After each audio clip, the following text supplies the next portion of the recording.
This is a product overview video for bushingfix.com for the BP1 kit.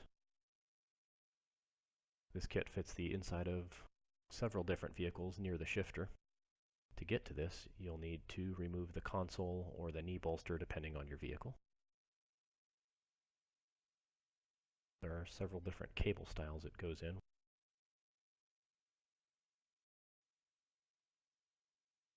You can use the installation driver that's included with the kit. It makes it a little bit easier, but it's not necessary.